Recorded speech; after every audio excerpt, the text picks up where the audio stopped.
I'm Adam Mashesky, welcoming you to the Surely You Can't Be Serious podcast. Join your hosts, Jason and Dee, as they dive deep into two iconic albums from 1985. Are they hair metal? Are they glam metal? Or are they heavy metal? Label them what you will, these are two of my all-time favorites. I can't choose a winner, but perhaps Jason and Dee can settle the score. So kick back, relive the memories, and enjoy the ride. Gosh, Dee, it's been 2 weeks since we've been together in the studio, and we come back here, I look around, we got a rat infestation today.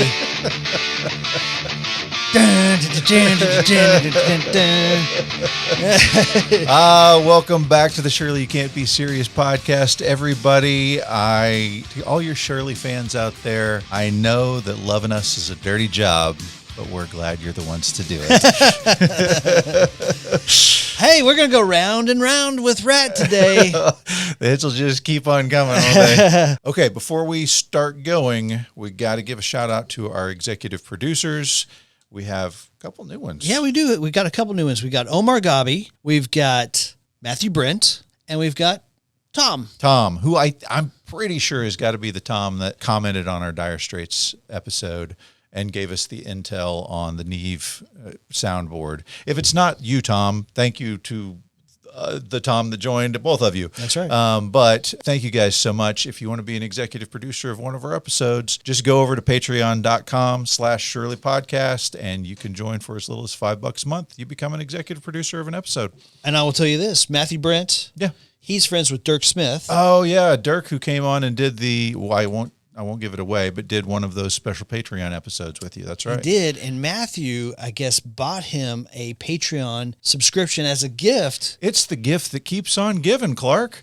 And so Matthew has actually helped us like 2 times the amount. So yes. So thanks, Matthew. If you want to be a member of the Jelly of the Month Club, the Shirley of the Month Club, do like Matthew did for Dirk and join your buddies up and come join all the fun that we have. You might get invited to do a podcast with us. Yeah. I mean, let's go back to the Sunset Strip in the early 80s. The LA scene where everything was leather and silicone implants and cleavage for miles and miles. Sleazy babes and dirty rock riffs. You know, it's funny because we've done now multiple bands from this scene, right? Sure, you know, we got Motley Crue, we got Van Halen. Did Poison. I mean, so many bands that were doing this LA scene, Guns N' Roses. And it seems like the story is kind of the same. Like everybody that was there had one shitty apartment that the whole band lived in, and every time the show was done, everybody would come back to that little hole, that rat-infested hole, and party with the band until the sun broke through on the dawn. Absolutely. The Rat Mansion West. We're going to talk about that today, right? Yeah, absolutely. So what's our comparison this week and next week? So it's kind of weird because we're kind of comparing bands that have a lot of incest going on between them, really. I mean, like 2/3 of this band played for Dokken at some point. It's crazy. And so why not? They both had big albums in 1985. We're going to compare Invasion of Your Privacy to Dokken. Under Lock and Key. Under Lock and Key. It's going to be great, man. These are crunchy, pop-friendly rock riffs that are a bit grimy, you know? Yeah. And it's going to be fun to kind of get down and dirty with these. So just for all of our audience out there, I was not super familiar with either one of these albums. This album we're covering today, Ratt, I at least know the hits that came off of this album. Dokken, I got nothing. I have no source, no frame of reference. And so sometimes that can be a bad thing, like Rambo. You missed the moment. Yeah, I did. But then when we did The Cult, I absolutely loved that album. Had never heard that album before. And at this point, I still haven't heard Under Lock and Key. I don't know if I'm going to like it or not, but I'm ready to go. And for Ratt, I got to listen to the whole album instead of just the hits. And so I'm excited to talk about it, see how we got here. Well, before we dive into it, you touched on something there. You know, we did talk about The Cult last summer. Mm-hmm. And we mashed it up with Great White, who was another dirty, grimy LA band from LA the scene. Sunset Strip, yeah. That's right. So let's get into it. Okay. Ratt, Invasion of Your Privacy. Here we go. Track 1. You're in Love. You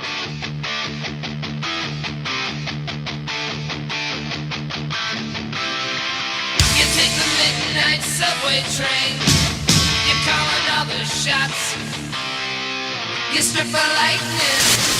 You're in love. So right out of the gate, I'm getting some really heavy Eddie Van Halen, ain't talking about love vibes going on from this one. Love the strong, full, punchy guitar. Dun, dun, dun, dun, dun, dun, dun, dun.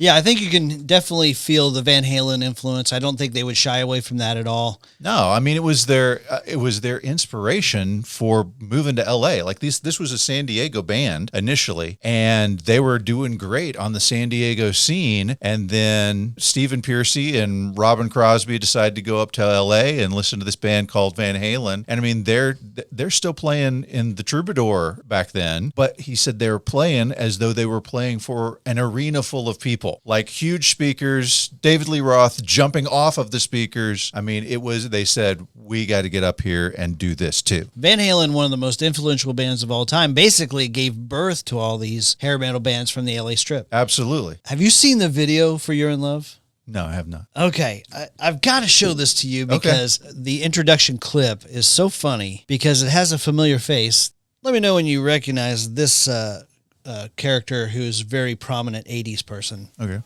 Are you in love with him and not with me? I guess I am, George. You gonna marry him? Oh, wait a minute. I can handle this proposal from now, son. Kid, you really mean that? You haven't asked me anything yet. I wonder if I said the wrong thing. You recognize that guy? Yes, Mr. Ronald Reagan. Mr. Ronald Reagan. That comes from a movie that I've seen 2 movies listed. Uh-huh. That intro clip where he's like, are you saying you're in love with him and not with me? Yeah. Could be from a movie called Santa Fe Trail from 1940. Okay. Or from Brother Ratt. Well. 1938. Gotcha. Pretty interesting to see good old Ronnie. Yeah, I mean, right at the height of the Reagan era, too. Yeah, no 1985? 85, man. So I don't know if you've heard the story behind this particular song. Lay it on me. Okay, so the producer for this album is a guy named Beau Hill. Yeah. Beau Hill produced Out of the Cellar, which came out the prior year. Mm-hmm. Out of the Cellar has Wanted Man, Lack of Communication. I mean, their biggest song, their signature song. Right. Round and Round. Right. So Beau Hill was brought back in as producer. Now, they didn't really get along so well with him. He ran a tight ship, and this is not a tight ship kind of band. Yeah, I heard him talk about that. He said, so we'll talk about Warren DeMartini in his youth. I mean, he's 20, 21 or so when this album comes out. Yeah, joined the band at 18. Yeah, basically overnight. Yeah. So Beau Hill was like, he knew what the budget was. He said Warren kind of had this image that he had a suitcase full of cash, and then whatever he didn't spend, he got to keep. Uh-huh. He's like, no, I just kept track of the receipts and they would reimburse, the Ratt Corporation. Mm-hmm. He's like, they had it all wrong, but it was always concerned about budget. Yeah. Okay. But Doug Morris was the president of Atlantic Records. Mm-hmm. Okay.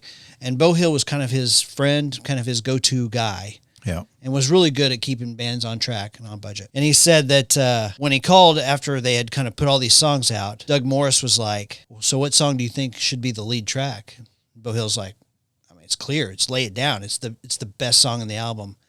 And Doug Morris goes, I think it's going to be You're in Love.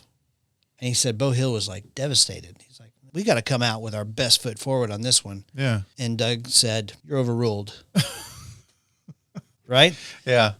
But here's the interesting thing. I can't find any evidence that was actually the case. Beau Hill was recalling this story. Yeah. But I think that Lay It Down was the first video released. Okay. Well, so it's interesting, we text each other and call each other as we're preparing for these episodes, and you were telling me about Beau Hill, and you were like, he was with this band called Shanghai, and you give me the story about, they had one album and it didn't sell any, right? He said it sold exactly 0 copies. So I was like, man, I know I've heard of Shanghai, the band, before. Somehow it's come up in the last 6 years of right? researching music. Shanghai, the band, has come up before.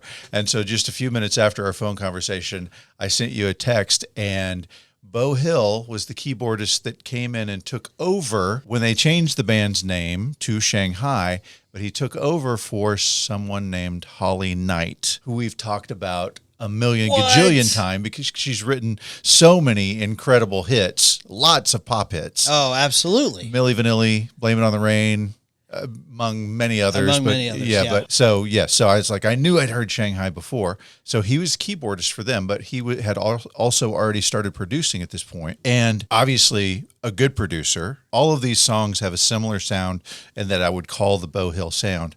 But talking about Warren DeMartini, like when they first got together and started the recording process, he had no idea about how different things were, and he couldn't find the right sound for his guitar. And the sound for the guitar is huge. Like, you can't just only be a great player, which he absolutely is. I mean, unsung guitar god. Guitar god. And how is he not more talked about? I mean, with a name like DeMartini, that's a fantastic name. Yeah, it is. How do you know? But anyway, he comes in and they've got these Marshall half stacks that are huge, ready to go, but it doesn't sound right. And he's like, I just wish it could kind of sound like my practice amp at home. And he's like, well, bring it over. And he's like, you could do that? You could just put the practice amp in the recording studio? He's like, yeah. So they literally take the amp for the practice amp and they hook it to the speakers, the larger cabinet speakers that they're using. And that's how you find his signature sound on all these albums. That's great. Yeah. That's great. I heard Beau Hill tell a story. So Beau was constantly at odds with the guys in Ratt. Right. He said, first of all, every one of them thought they were great songwriters. Mm-hmm. And so they would bring in all these songs, and everybody, of course, wanted their 2 or 3 songs on the album. Well, Beau had to kind of make the list and say, these are our best. These are not going to make it. These are going to make it. And so he said, at all times, at least 2 of the guys, 2 out of the 5 were just over the top pissed at him all the time, 100% of the time. Right. But he also would get in trouble because he said one time they left, they had to take a break to go on tour. Like, they got this opportunity to go to Japan and tour. Mm-hmm. And so he's left working with the track, and he's mixing, and he's like, gosh, I really need Warren to play another D chord. And he's like, he looked over and he's like, well, there's Warren's guitar. And I'm here. Yeah. He's like, I'm not a great guitar player, but I can play a D chord. You can play a D chord. Right. So he's like, so he went up and was like, oh. And then they were like, you dared play his stuff on the out. And so they were just like always mad at him for something. I did watch this video. Yeah. In the era of hair bands and, showing babes and, showing rock and, I mean, you're struck by lightning is one of the lyrics in this, right? Mm-hmm. You only live to have fun. They're advertising their brand of fun rock here, right? Debauchery. Yeah. Oh my gosh. Debauchery. Yeah. Yes. But in the video, there's a girl holding up a sign that says, "Eat me, I'm cheese." That's what we're dealing with here. Is this the one where like Robbin Crosby pulls off a bra or something that somebody has thrown at him? Probably. Okay. Probably. Right. In this video, so you've got the Ronald Reagan clip at the beginning. Yep. You've got a clip featuring Betty Boop, okay, Buster Keaton, Mickey Rooney, Frank Sinatra, Lucy, like I Love Lucy, Bob Hope, and then you have the kind of infamous clip from E.T., where Elliot is like, and Erica Eleniak are like, he's getting ready to kiss her and he's releasing the frogs and he's learning how to, like, you know what I'm talking about? Yeah, the kissing E.T. is watching the romantic scene on the movie. TV. Yes. And it's getting translated to Elliot at the school. Yes. That clip is in this video. You're struck by lightning. You're in love. It's not what body. So either this was an absolute licensing nightmare, or they just used all that stuff without permission. And I'm going with probably option number 2. It's possible. Yeah. And of course, at the very end, Yeah. you have a clip between Groucho Marx and a smoking hot Marilyn Monroe when she's still a redhead. The little Norma Jean Playboy days. That will not be the last time that Playboy comes up in this episode. Yes.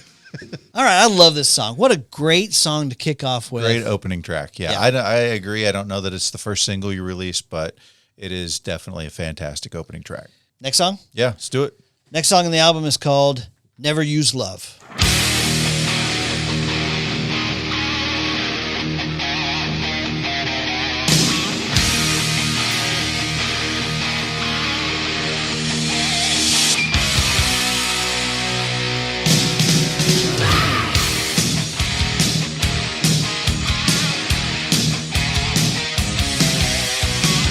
Okay, Another fantastic, killer, crunchy guitar opening.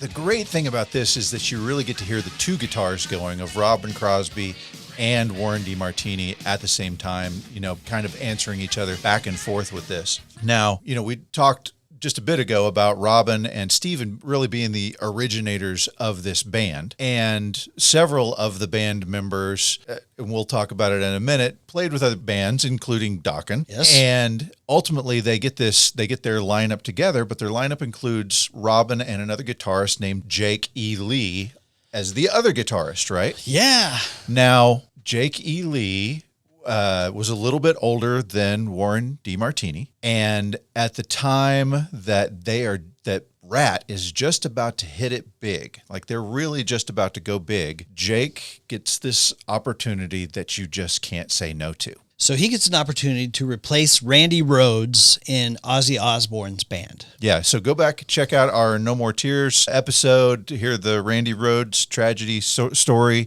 but obviously Ozzy's in full tilt when that event occurs, and so he needs a replacement guitarist. Right, so Jake E. Lee goes and auditions for Ozzy's band. Yep. And you know who else is there besides every other guitar player in town is George Lynch. George Lynch, the guitarist for Dokken. And George Lynch said that he really felt like he did well in the audition, felt like he killed it. He felt like he was kind of the leader in the clubhouse. And he said he was standing there and he was talking to Jake E. Lee, and they were just kind of conversing about their audition or whatever. And he said Ozzy walked right up to him and said, he turned to Jake E. Lee and he's like, "Do you want the job, mate?" And Jake said, yeah, and he's like, "Great, you got it." He's like, "You blew it." Like kept on walking. Yeah. He said George was just like stunned, embarrassed, and devastated. Yeah. And he had to take his tail and go back to Dokken. Good old Ozzy, man. Yeah. God rest his soul. He just passed. We lost him yesterday. Yesterday, man. That's a tough loss. By the way, yeah, I got to tell you the story how Robbin Crosby got into Ratt. Oh, okay. Yeah, go ahead. So Stephen Pearcy had been in multiple bands, Yep. right? Including, I think, one called Fire Dome, one called Crystal Pistol. Crystal Pistol with the pistol spelled with a Y, like crystal. Crystal Pistol. Not subtle. Right? Yep. And so Stephen Pearcy's from San Diego. Jake E. Lee's from San Diego. Actually, Warren DeMartini's from San Diego. Well, Robbin Crosby's from San Diego, okay? So Robbin had been hanging around. He was a guitar player, and he started bugging Jake E. Lee. He's like, "Hey, don't you want this to be a 2-guitar band guy?" And Jake's like, "Dude, I think I can handle it." Yeah. And he just persisted. And Robbin was like, "Hey, listen, you get all the solos, you do whatever. I'll just stand over here. You tell me what to do, I'll do it." And so finally, Jake felt bad for him. It's like, "All right, Robbin, you can come in, but you got to do what I say." And he said, as soon as Robbin joined the band, he's like, "Okay, now which solo am I getting on this deal?" and just used his leverage to get in there. And he's 6'5", built like a brick shit house. Massive, like a football player with a guitar. So hard to say no to this guy. Yes, and while we're there, I mean, do you know who his high school sweetheart was? Well, she's involved in several of these songs and albums. It's Miss Tawny Katane. Miss Tawny Katane, back again after we covered her extensively during our Whitesnake episodes. Another God rest her soul. But so Jake E. Lee is the lead guitarist who's now sharing lead guitar with Robbin Crosby. And one of the band names was Mickey Ratt. Mickey Ratt. Mickey Mouse, if you missed the connection there. But Stephen Pearcy wanted something more punchy, and taking the cue from Kiss, he just took just the Ratt, all capital letters, double letters at the end, it styled it that way, right? Yep. But Jake E. Lee gets the job to take over for Randy Rhoads for Ozzy, okay? So they need another guitarist, and they need another guitarist fast, and so Jake E. Lee says, "You need to call Warren DeMartini." And they're like, "Isn't he still in high school?" And he's like, "No, he graduated last year." He just started junior college, right? Yes. So he's living with his mom, going to junior college, and they call him up and they're like, "Warren, how'd you like to come play guitar for us?" And he's like, "Okay, let me think about it. I bet I can come next semester as soon as I'm done with my classes. I figure out a way to." And they're like, No. Tonight. Like, we have a show in 1 week. We need you here tonight. And he's like, "Guys, I don't even have a place to live." He's like, "You can live with Jake. He has got some time before he leaves. You can live with him. You can learn the songs with him." And he's like, "Can you give me 10 minutes? And they're like, okay, dude. And he hangs up the phone, and his mom is at the grocery store. Okay. By the time mom gets home, she encounters him with all of his guitar gear packed into his tiny little car. And she's like, where are you going? It's like, I got invited to join this rock band you've never heard of. Sorry, Mom. Rock and roll calls. I got to go. And she's like, I don't think that's a good idea. And he's like, okay, see you later. That is awesome. Never is love. I don't wanna fight. I won't get in your way. Don't give me the right. So he goes up there and he lives like a tiny little apartment, lives with Jake E. Lee. And he said they would just sit there playing guitar together. But like, you know, Jake E. Lee would teach him some stuff. They would trade some riffs. They would work on their own songs. And he says, I can remember sitting with my back, you know, we're both sitting on the floor. My back is to the couch. His back is to the couch. And I'm playing the beginning of what would become Round and Round. And he's playing the beginning of what would become Bark at the Moon. That's amazing. Can you imagine? He's like, you know, you just have no idea as an 18 and whatever, 20-year-old couple of guys that these little riffs that you're playing without the amp. I mean, they're just, you don't want to bug the neighbors, just playing electric guitar without the amp. And it becomes two of the biggest songs of the mid-'80s. No doubt about it. That's incredible. Same little crappy little apartment. Yeah. That's unbelievable. Yep. By the way, do you know anything about Mickey Ratt? No. Here's what I know about it. Okay. I don't know a lot about it, but apparently it was a comic strip Oh, okay. that looked like Mickey Mouse's, estranged, It's like a Crumb style. down on his luck brother. Yeah. Right. Yeah. Who would do drugs and nail Prostitutes. other Yeah. girls, Yes. and and it was just kind of this irreverent take on Mickey Mouse. Gotcha. And then Stephen Pearcy just thought it was hilarious. By the way, the author of Mickey Ratt, a guy named Robert Armstrong, Oh, yeah. coined a term that we use all the time in everyday vernacular. Yeah. You know what you call a fat person who lays around and doesn't do anything but watch TV? Couch potato. A couch potato. He coined that term, Robert Armstrong. Fantastic. And he was affiliated with Robert Crumb. Like they did stuff together. Robert Crumb had all of those kind of X-rated cartoons back in the 70s and stuff. And so it makes total sense that. There you go. There you go. There you go. All right. So, I don't know if you know this or not. Warren DeMartini was one of the guys who was actually in Dokken for a moment. Oh, yeah? You know, like George Lynch auditions for Ozzy. He leaves. He doesn't call. Just like, we need a guitar player. And so Warren DeMartini's like, well, I can help out. And so he stepped into Dokken for a brief time. A couple of days. Yeah. Yeah. Okay. These bands are super interlinked. Yeah. All right, we ready to hit the next one on the tape? It's the song you've all been waiting for. My gosh. Track number 3, Lay It Down.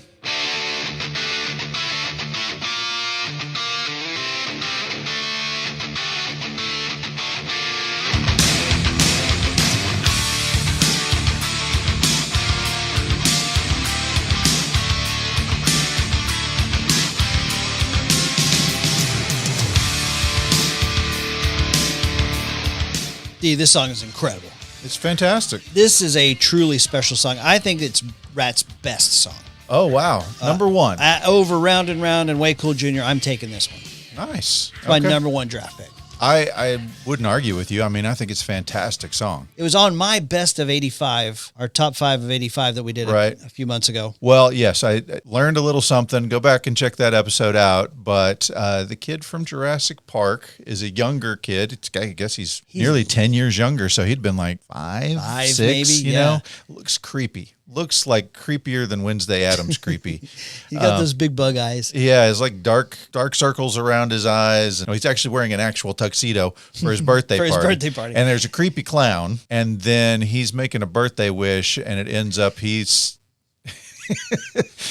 he is seeing into the future where he's, I guess, Stephen Pearcy, and the cute little 5-year-old girl next to him is now the Playboy Playmate that is on the cover of the album. Miss Marianne Gravatte. So you sent me a video where she's talking with David Letterman, and I wouldn't describe her as particularly verbal, but she doesn't need to be. She does not have to be.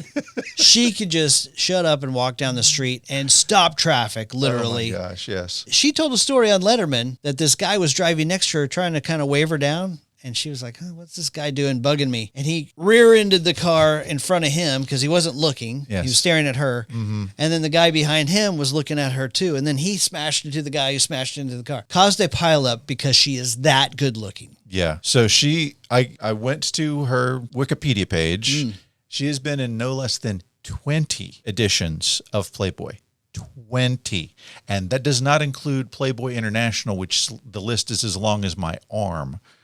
And yes, she is stunning. Stunning. Showstopper. I love that he's like, what do you get for doing this? And she's like, well, I got a Porsche 928 and I got $100,000. And I'm like, would I have gotten naked in 1985 for a Porsche and $100,000? Sign me up. Yeah, I would have. Heck yeah. Let's go, Hev. October of, was it 83? Was that the year? She was Playmate of the Year for 83 and was Miss October 82, I think. Right. And David Letterman asked her, isn't the Santa uncomfortable in this position? Dave's got the centerfold open. He's looking at it with her. She's just like, yeah, what's up? She's like, I didn't pick that pose. I was trying to gather some information on her because she really hasn't been in any movies or anything. No, not much. Not much on her since then. I read a lot of comments about how she might be the best looking woman ever featured in the pages of Playboy magazine. And that is saying something. Yeah, she's very good looking. She's also on the cover of this album. Yes. That's her. She's in the video, and she is the one taking off the lingerie on the cover of this album. Yow. Yep. By the way, this song, Warren DeMartini had been working just kind of on the bus and just kind of around on tour. Yep. Demoed it in Hawaii, and when he played it for both the band and Beau Hill was like, that's it. That's our single. That is it.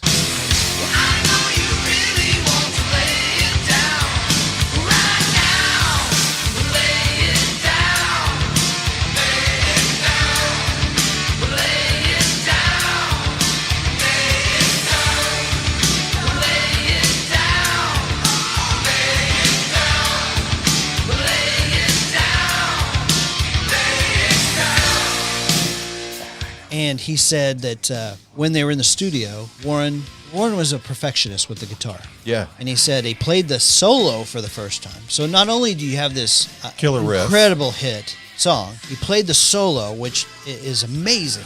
Beau Hill's like, that's it, dude. One take, that's it. And Warren DeMartini's like, no, I can do it better. And he did it like 5 or 6 more times. First one he just nailed right out of the gate. Yeah. I love this song. I think it's one of the best songs of 1985. By the way, I'm going to give a shout out to my coworker, Mr. Mike Harmon. Okay. When he was in high school, he told me that there's a part where Stephen Piercy kind of whispers. He whispered, in the video, he's actually whispering in her ear. He says, I know you only want romance. He says, I'll give you all that I can. But apparently at my friend's high school, misheard lyrics of all that I can. Great song. Love it. Yeah, fantastic. So this one hit number 40, right? This was their second and last top 40 hit. Right.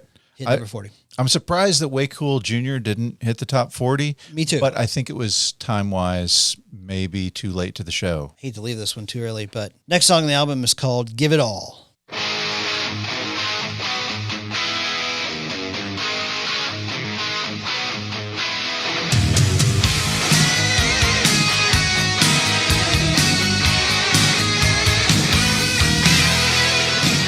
Okay, another great song. Fantastic. I mean, it's kind of like AC/DC. If you like one song, you're going to like all of them. It's just crunchy rock. That literally is the exact thought that I had go through my head when I hit song number 4 on this one. I'm like, I feel like this is Back in Black where all of the songs are kicking my butt in the exact same way. Yeah, for sure. Okay, D, one of the lyrics in Give It All is, quote, she came behind and then showed me her thighs. And I got to think this is straight from Police Academy where Mahoney's behind the girl and he's like, come on, show me the thighs.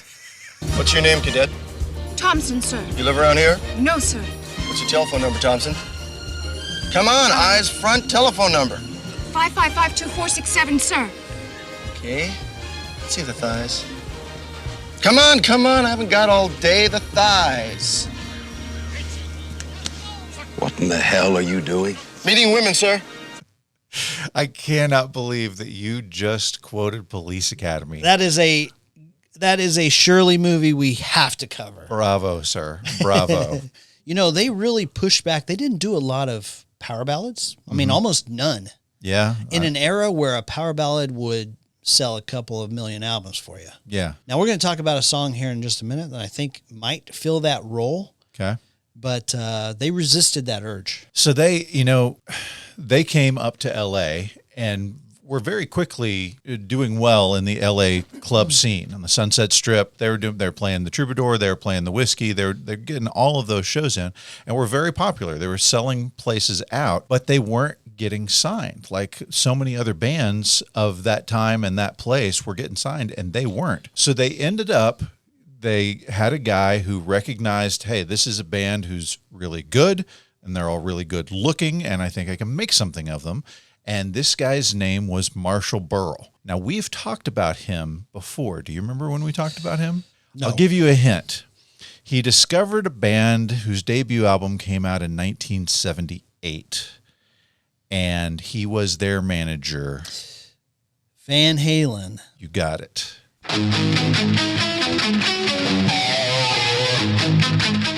That's right. He brought Warner Brothers to Van Halen. That is correct. Now, correct me if I'm wrong, but he also may have had a hand in discovering the Beach Boys. Oh, I don't know about that. You don't know that story? No. Here you go. You ready for this? Yeah, go for it. Marshall Burrell began his career at the William Morris Agency, and in 1962 signed the Beach Boys to a long-term agency contract representing them from the start of their career through 1965. Brian Wilson was 20 years old when I met him, along with his brothers and father, Murray Wilson. Wow. Wow. Talk about a guy who should have a Wikipedia page. Right? I mean, that's nuts. Signs the agency agreement for the Beach Boys, discovers Van Halen, then discovers Ratt. He also had a hand in CCR, I believe, Creedence Clearwater Revival. Fantastic. So he produces some of their stuff on his independent label called Time Coast Music. Now, they had a single on that called You Think You're Tough. Yes. Have you seen the album cover for that? I have. It's got a pair of women's legs with rats climbing up and down them. Yep. Do you know whose legs those are? That would be Miss Tawny Katane. You got it. Did we mention already that she was the girlfriend of Robbin Crosby? Like high school sweethearts. High school sweethearts. And I remember seeing interviews with her well past the Whitesnake days where she was like, he was my one true love. Like, she absolutely adored him. She was tearing up while talking about him. Okay, but You Think You're Tough wasn't actually their first single to get on a record. Do you know about this? I want to say their first one maybe have been called Dr. Rock. Tell the World. Ooh, okay. Tell the World, same 1982, same year that Warren DeMartini joins the band. They get on the compilation album called Metal Massacre, which we've talked about before. Wow, okay. And it's the first one, Metal Massacre 1. There's been a bunch of them since then. They were all unsigned bands, right? That's the whole album is unsigned bands. So Ratt is on there with the song Tell the World. And last song on the album is by a band you might have heard of called Metallica, who was so unknown at that point that they misspelled their name the first time they pressed Metal Massacre Part 1. I got to tell you my Lita Ford story. Okay, yeah, tell me. So obviously at this time, Motley Crue has blown up. Okay. I mean, not blown up, but Getting big. People are looking for the next Motley Crue. Well, Ratt's kind of in that succession, right? Yep. They're looking for the next Motley Crue. Here's Ratt, but yet they remain unsigned. Stephen Pearcy is like, I don't really understand it. We're good. We can play, and we've got great songs. They just remained unsigned. Right. Okay. And now they've got Marshall Burrell, who's managing them. He had a office at the Whiskey. They had become the house band for the Whiskey. And so now they're working in tandem. Well, he sets up this concert where it's going to be Ratt and Lita Ford. Okay. Okay. And at the time, Lita Ford, she had been the guitarist for the Runaways. Right. Okay. So she was actually a name. Cherry Bomb. Go ahead. Yeah. Right. So this was July 27th, 1983. Okay. Well, Lita was upset that she was going to be the first band, like the opener for Ratt. Oh, okay, yeah. She felt like, I'm a bigger name. They should open for me. And so she kind of staged a protest by not showing up on time. And so they're like waiting and waiting because she's their opener. Yeah. And they're like, well, it's 45 minutes late. When's she going to show up? And they finally get to the point where they're like, well, screw her. We're going on. So they take the stage. Well, at the time, there were people there from Atlantic ready to sign. This was the make or break show for them at the Beverly Wilshire. That's right. This is, yeah. So they'd been unsigned for so long that they've just felt like this is our last hurrah. If we don't get signed on this one, we're not going anywhere. So they blow the doors off. Lita shows up in the middle of their show, and they're like, tough. We're on stage. Good luck, Right. See if anybody sticks around after, I guess. That's right. Yeah. And the president of Atlantic, Doug Morris, comes up to him afterwards and says, how'd you like to be with Atlantic? He was sitting with Marshall Burrell at the table, and it wasn't until, they'd gone through several songs, but when they started playing Round and Round, he was like, sign them. Done. All right, next song on the album. This song is called Closer to My Heart.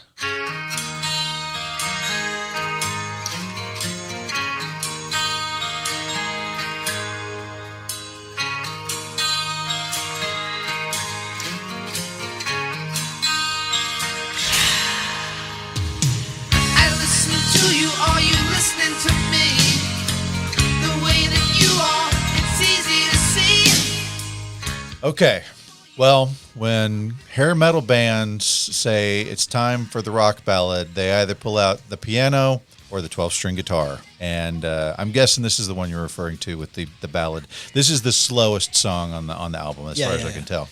And you got Robbin Crosby playing a beautiful 12-string guitar for the intro and kind of mix in with this song.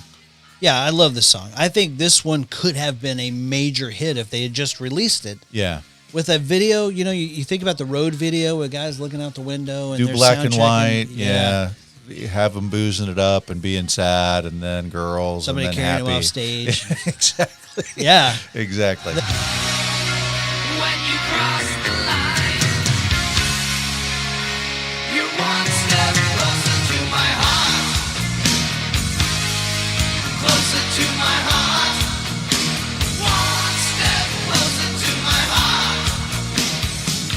Them hanging the lingerie in the bus, that type of thing. Oh, yeah. The Marshall Burrell, I heard him talking about it. He was like, they started collecting things from every town that they went to. Mm-hmm. And by things, he meant lingerie and sex toys, which they hung off of the roof of the tour bus. At some point, Bobby Blotzer gets on the bus and he's like, oh, it smells like a bar in here. And Marshall Burrell was like, oh, the stink was funky. Yeah, I heard Stephen Piercy say that it got crabbed out. They had to fumigate the bus. Don't sit there. Don't use the bathroom on the bus. Oh my gosh. The life of a rock star. Yeah. So after Atlantic offers them the deal, they immediately get into the studio and start recording Out of the Cellar. Fantastic album. There it is. There it is. And who is that? Tawny Kitaen. Yeah, I can't see it from here. Anyway, yes, Tawny Kitaen, Robin's girlfriend. She's on the album cover, and she's in the first video called Back for More. It's like her and a little girlfriend in a little sock hop, and then she goes to the jukebox and puts the record on, which doesn't fit right, and finally plops down, and Back for More starts playing. Now, you've got some great cameos in this one. Obviously, you got Tawny Kitaen. Yes. Right? You got Marshall Burrell, because a few minutes later, it seems like it's the same two girls, but they're dressed differently. But they seem to be schmoozing it up with some old businessman. Marshall Burrell is the old businessman. Okay. And then a little bit later on, just kind of a foreshadowing of what will come with Round and Round. At the end of the video, there's a guy on a motorcycle who like races into the club that they're playing at and wrecks the motorcycle. And when he takes the helmet off, it's Milton Berle, who is Marshall Burrell's uncle, famed actor, comedian, did Uncle Milty, where he would dress in drag and stuff like that.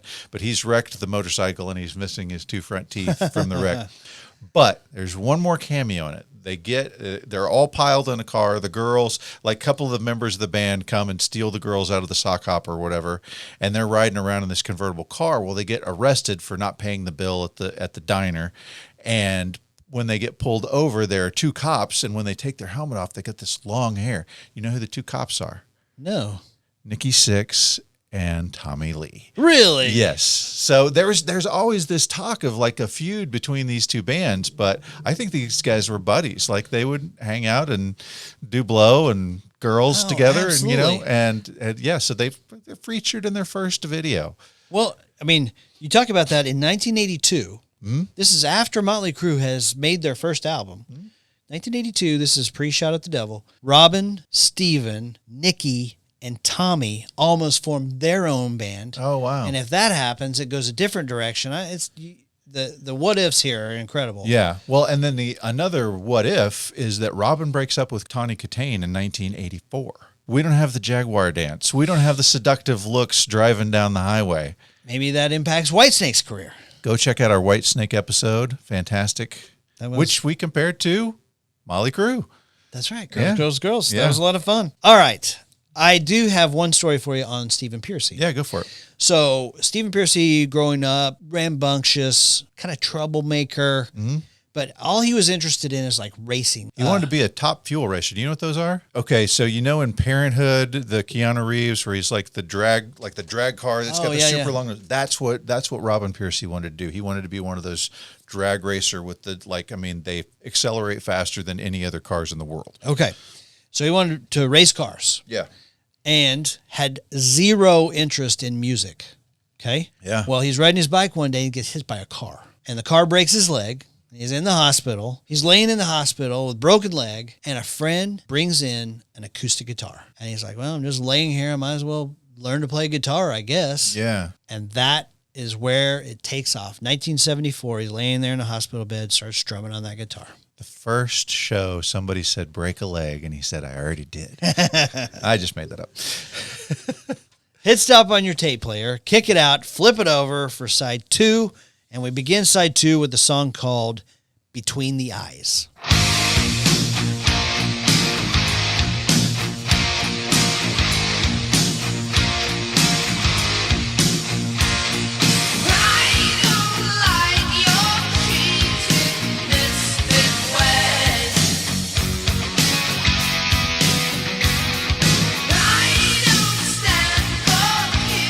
So say what you will about Mike Reno or Mark Knopfler. There's only one guy who did the headband right, and that was Stephen Pearcy. He nailed it, didn't he? mean, he looks like a pirate, right? I mean, He does. He's got this long flowy thing. He's got his long hair flowing over the other side, and he's wearing the frilly shirts. I mean, he looks like he could be playing the lead in Billy Budd. I mean, it's just he's killing it. You know, that was an intentional choice by them. They talked about how they would go to concerts, they see a bunch of guys, but they're like, hey, we want the girls, you know? Yeah. And so they became what they called fashion rock. Fashion rock. And they even, like, on their early flyers, it says Ratt, fashion rock. What does that mean? That means we're wearing tight black leather pants. That's what that means. And a cool headband. Right. So, you know, just to kind of backtrack a little bit, when we talk about the Out of the Cellar album, one of the songs from that album is a song called Lack of Communication. Now, that song was written at the last minute when Beau Hill's like, hey, we need another one. You know, we need another one. Right. And so Juan Crucier, who's the bass player, who had been in Dokken at one point, he comes up with a song called Lack of Communication. Okay. And I thought this was kind of telling of how the band was run. So he knocks out this song. Well, it's a hit. Like, it goes on to become a hit. But when he gets in the studio, Steven is like totally reworking the lyrics. And Juan's like, dude, that's not how I wrote it. And it doesn't even make sense what you're saying. And Steven says, look, dude, I'm the singer. I've got to be able to sell these lyrics. So sit over there and shut up. And Juan's like, well, at least make it make sense. You know, let's work on it. He said Steven went up to him and took the lyrics and tore them in his face. Juan said, it was that moment that I knew I was going to have trouble with this guy. Yeah. So it's interesting. You talk about that, you know, we need one more song. So after they did their Japan tour, Warren DeMartini gets home and he gets a call. Like, I mean, he's just walked in the door, like off the plane in the door, and he gets a call from Dweezil Zappa. And he's like, hey, dude, love your stuff. Would you like to come over and play? And he's a huge Frank Zappa fan. Warren DeMartini is. And so he's like, yeah, sure. Like what, when, what day you want to do it? And he's like, can you just come over right now? And he's like, now? Okay. Yeah. Now. Yeah. I mean, I've just been on a plane for 17 hours after a whirlwind tour, but sure. Right. And he was absolutely exhausted, but Frank was there. And Frank would later go on to say that his favorite contemporary guitarist is Warren DeMartini's. Whoa. So, I mean, Frank Zappa's saying he's the best. That's pretty freaking incredible. Yeah. But while they're there, they're playing guitar together, which you would expect, right? Dweezil and Warren. And then Frank comes in and he shows Warren this kind of neat, it's basically like a warm-up scale, like a warm-up finger pattern to do. And so Warren, adopts it, begins to play it. And then he's like, I feel like I'd use this in a song. And so on their fourth album, they switch producers because they didn't like Beau Hill, right? Right. So they went with Mike Stone, who had worked with Queen. So, it was a pretty good shot, right? Yeah. Well, apparently, like when the guy from Atlantic listened to the record, he called Beau Hill and he's like, hey, I just got the dad on this. And he's like, oh, how'd it sound? It sounds like they're a hotel band. It's awful. Right. And so they go back to Beau Hill. Now, Mike Stone had heard this song that Warren DeMartini had put this scale that he had learned from Frank Zappa in. And he was like, put that away. We don't really need that. It's not going to be that good. And so they go to Beau Hill. They remix the album. They get everything together. And again, it's that we need one more song. And so he's like, well, I got this song that Mike said I should put in the box, but if we don't have one, we don't have one. And he's like, yeah, play it for me. And he plays him the song and he's like, what's that called? He's like, I was thinking something like Way Cool Jr.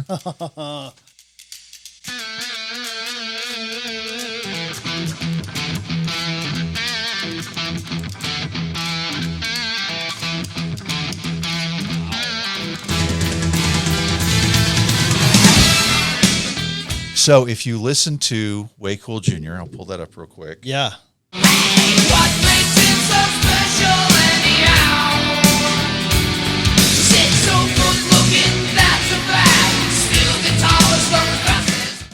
How about that? Isn't that crazy? That's fantastic. So that little lick is something Frank Zappa taught Warren DeMartini before they were ever anybody, and he just incorporated it into their fourth album. That's fantastic. And to me, Way Cool Jr. is absolutely one of their best top 3 songs. It's fantastic. And that little riff makes an otherwise just kind of standard blues song into something very special. I got something for you on that song. Okay. So at the very beginning, you have this clickety, click, click, clickety, click, click, click. Yeah. Well, Beau Hill was like, this song needs something else. It needs something. So he turned to his second engineer and he's like, go to the drugstore, give me 10 thimbles. And when he came back, he put the thimbles on his fingers and he said it was on a hard surface and it's like, that's Beau Hill playing thimbles on a table. Fantastic. So I love it. Way Cool Jr., great song. Yeah. Okay, next song on the album is a song called What You Give Is What You Get.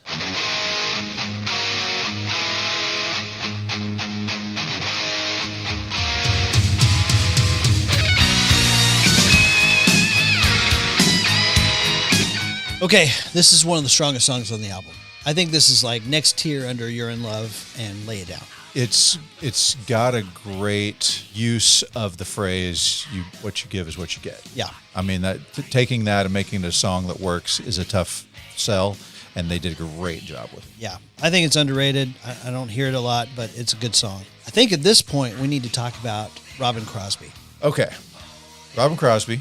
So when he was a kid, his dad was a chemistry teacher until he was about 8 years old. And then his dad gets asked to be a photographer to illustrate the book called The Call to California. And it was like California Commission was commissioning this book. Yeah. And it was commemorating the California bicentennial. And so his dad, Harry W. Crosby, got a pack mule and followed the route of the Portola expedition of 1769 to make photographs to illustrate this book. And it was, he went 600 600 miles. On a pack mule. Yes, he was on the back of a mule Wow. for 600 miles to illustrate this book. And he ended up doing it like he did like 4 more books, the last of which, oddly, you just run into these things, was published by the University of Oklahoma Press back in like 1994 or something. He just passed away last year at the age of 98. Obviously, significantly outlived his son, who has an incredibly tragic story. So Robbin Crosby, as we've said, 6'5", I mean, built like a linebacker or like a power hitting third baseman. Grew up playing baseball. Yeah. Was a big baseball player. Fell in love with the guitar and, of course, grabbed Tawny Contain and shot for the moon, right? Mm-hmm. Yeah.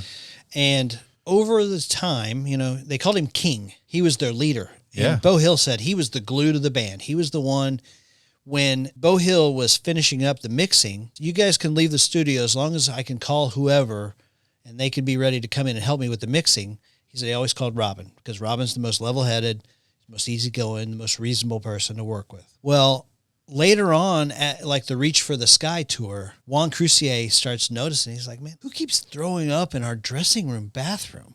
Like, what the heck is going on here? Yeah. Well, nobody knew because he hit it so well. But Robbin Crosby had a very serious heroin addiction.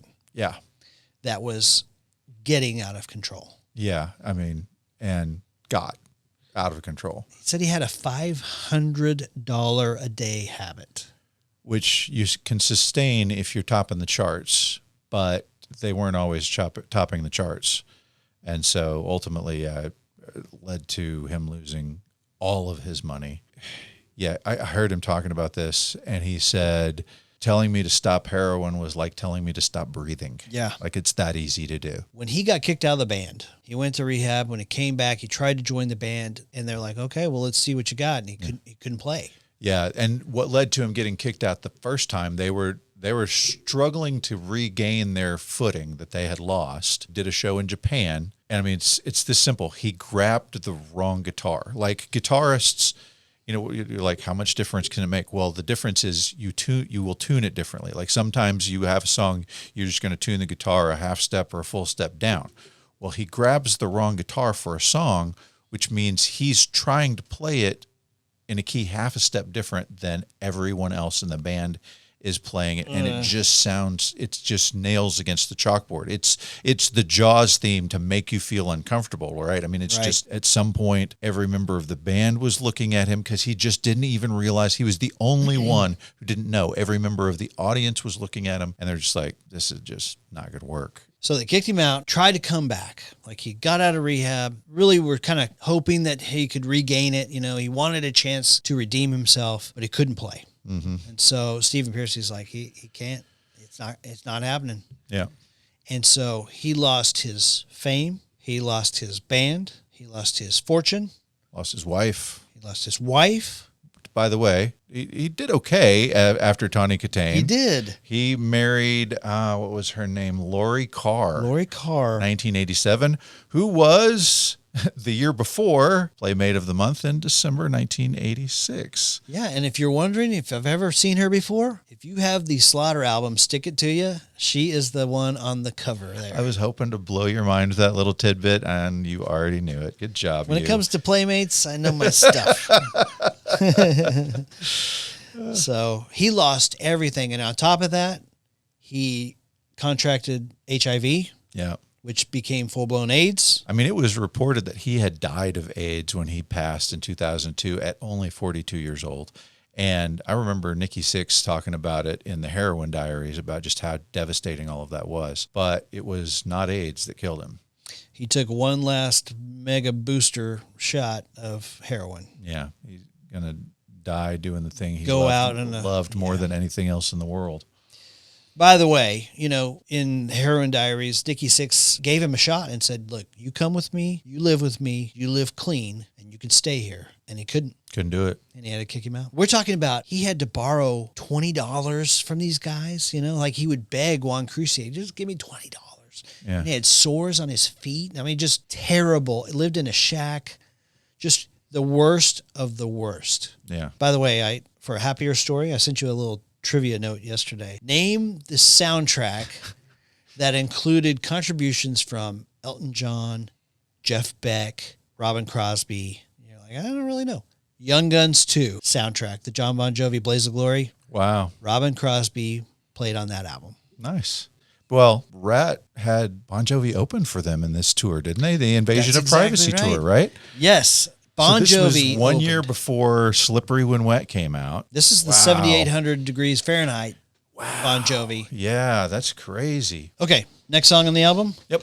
Song called Got Me on the Line. Hello?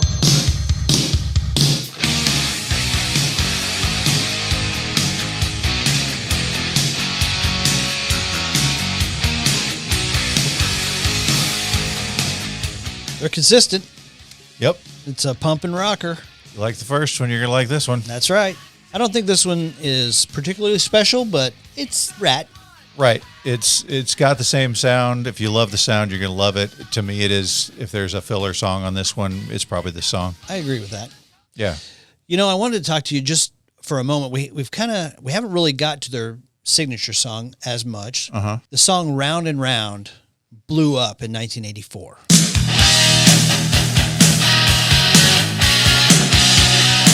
Absolutely. Yeah. One of the cool things about that was the music video. That you have this rock band, and basically they're invading a dinner party, and they're coming through the ceiling and through the walls, and you have all these, uppity people who are trying to have a dinner party. Well, it stars Milton Berle. Milton Berle is Uncle Milty and is doing the drag thing. He plays the husband, he plays the wife, and the guys had a great time with him during this filming of this video. Yeah. And they said they would ask him tons of questions about the old days. And Stephen Pearcy said, the only thing I wanted to know is, Milton, did you nail Marilyn Monroe? And he said, of course. Of course I did. Round and round, we'll love will find a way, just give it time. Round and round, what comes? Which they thought was hilarious. So, but the interesting thing, so that became heavy rotation on MTV. Sold a ton of albums for them. Funny video, but great song as well. You still hear it on the radio today. Yeah. When they went in the studio to record Out of the Cellar, everybody was dead broke, like zero income on their tax returns. Right. When they returned from the Out of the Cellar tour, $1.2 million is what each of them were worth. Each. Pretty impressive. They went from having absolutely nothing to being filthy rich. I'll tell you what I love about that song. I mean, I love the whole song. It's Sure, fantastic. sure. It's got staying power. It's Ear Candy, all of that stuff. But the solo that they have in that song, it's both of them playing at the same time. Like it's like the end of Hotel California, where Don Felder and Joe Walsh are like back and forth, but then also at the very end playing riffs that are on top of each other, and it's beautiful. Absolutely fantastic. Yeah. Love it. Okay, next song on the album, song called You Should Know By Now.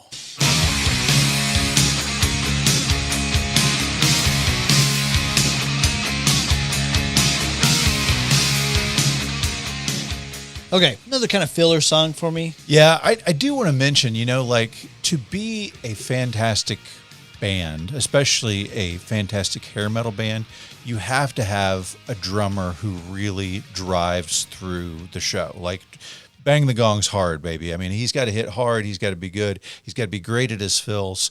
And Bobby Blotzer does all of that. Like, he's kind of the guy in the back that you don't think about that much, but he really is an incredible drummer. I think you may have sent it to me, Don Dokken talking about how he was, at his house, he and the band that he had at the time, who he had, I think it was, what was it? Airborne, right.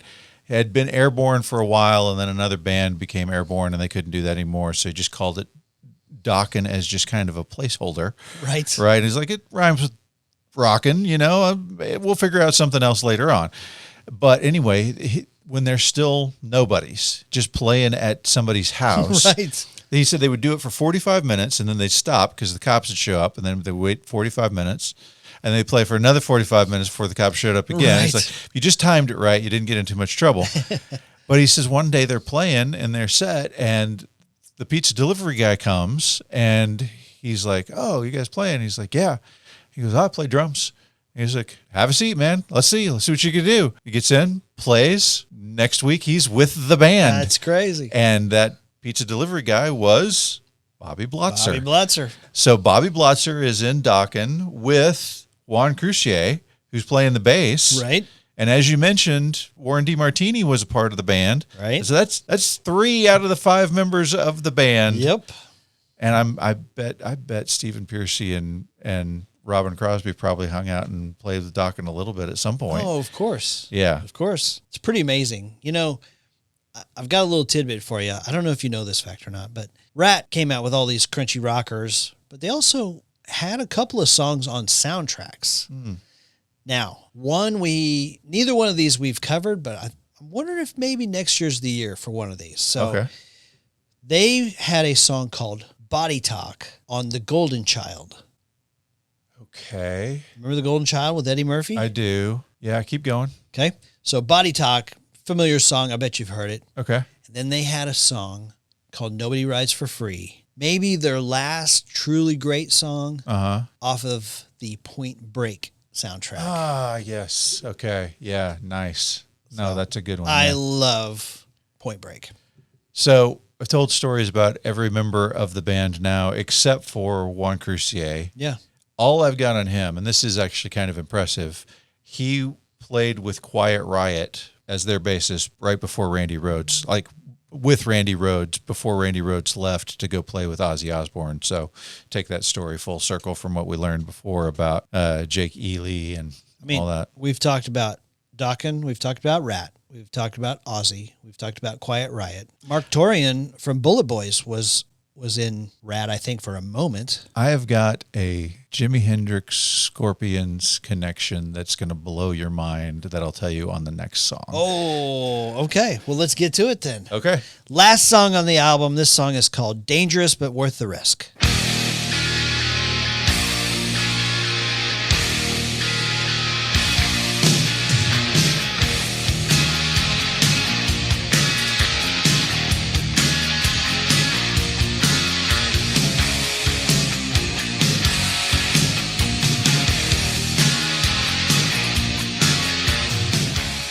Okay, guess which song opened every concert on the Invasion of Your Privacy tour? Is it Dangerous But Worth the Risk? Dangerous But Worth the Risk.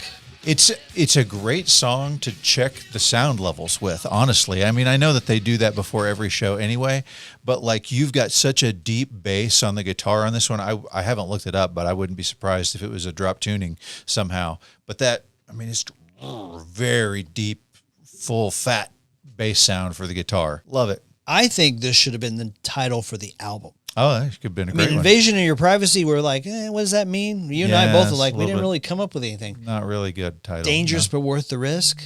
That's a great one. I think so. Tell me the story. I'm dying to hear it. Okay. So Scorpions' first album, Lonesome Crow. Okay, came out in 1972. right. All right. Yeah. So the story goes on like the first pressing of the album, you know, the first when they released so many of them, in the liner notes, in kind of the small print, they had a phone number on there. Oh, cool. I love and it's like, oh, is this the phone number to the publisher, the production company, the studio, what it is, you know? And so these kids in San Diego notice, I say kids, they might have been adults, I don't know. They notice this phone number, but it's German. And this is the 70s, 80s. It's like $12 a minute. Right, exactly. Like it's nuts. Like Right. it's ridiculous. Like you could not call. And so, but they're just like, you know what? They were squatting in a house that somebody else was paying the phone bill. Like it was some rich place where they had just left the phone on to go vacation and wherever. Right. And they're squatting in this house. And so they decide to try to call this number, thinking they're going to get the studio. Rudy Shankar answers the phone. What? No way. They put Rudy Shankar's phone number on the album, right? And so the guy just BS's Rudy Shankar for like 10 minutes, you know, and is trying to convince him that he has got this invention that he has that will change the way the guitar is played, and he really needs Uli Roth's phone number. And after 10 minutes, Rudy Shankar is like, all right, yeah, here's the phone number, and gives him Uli Roth's phone number. Okay, yeah. So fast forward a few years, Warren DeMartini is in high school with his buddies, and they've got this story, and he's like, whatever, this is not real. And they're like, here's Uli Roth's phone number. Yeah. And so he tries it, and it never goes through. Okay. And he's like, what am I thinking?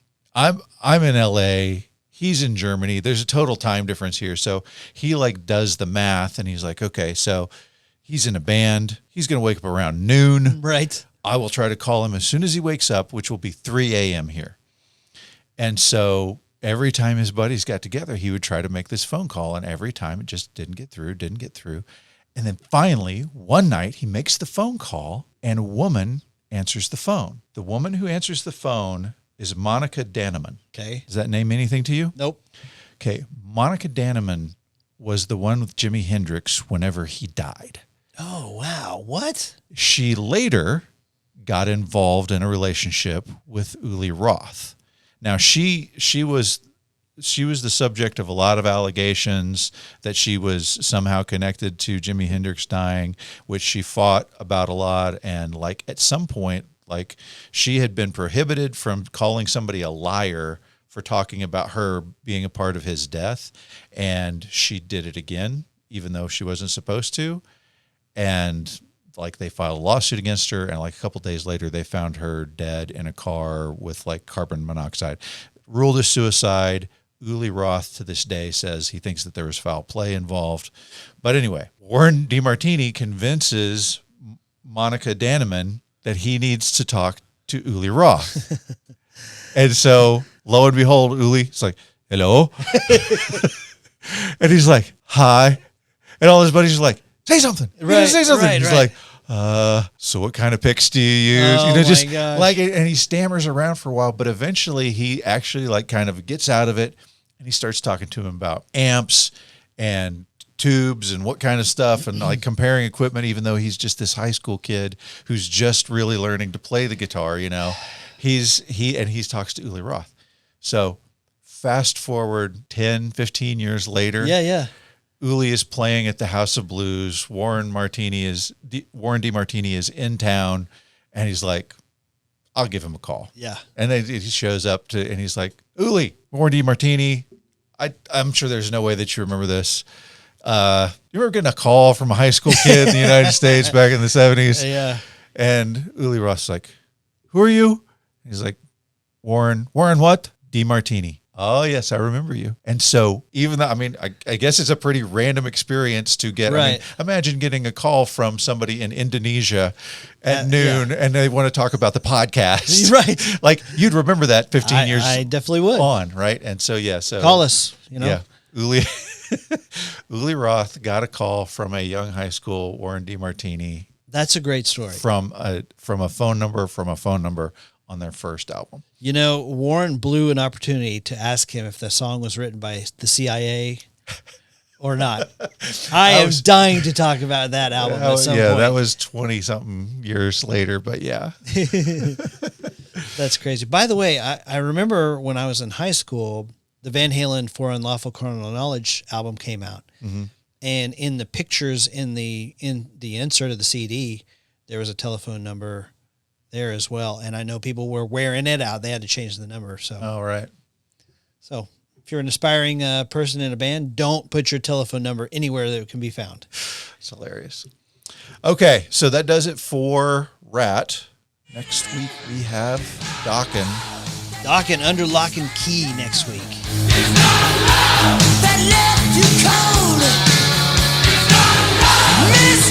So, like we've talked about, there's a lot of overlap here, and these bands are also very similar in the fact that they have had a ton of infighting that led to the demise of the band, but I think Dokken may have Ratt beat in this category. It's going to be amazing. I heard Don Dokken say, the last time I talked to George Lynch, his hands were around my neck and he was trying to choke me. So be sure to tune in for that episode next week. Thank you guys so much for checking us out. If you want to contribute financially, go check us out on patreon.com/Shirley Podcast. You can join and get all of our one-hit wonder episodes that are just for our Patreon members for as little as $5 a month. Appreciate you guys. Thank you for tuning in, and we will see you next week. Bye, guys.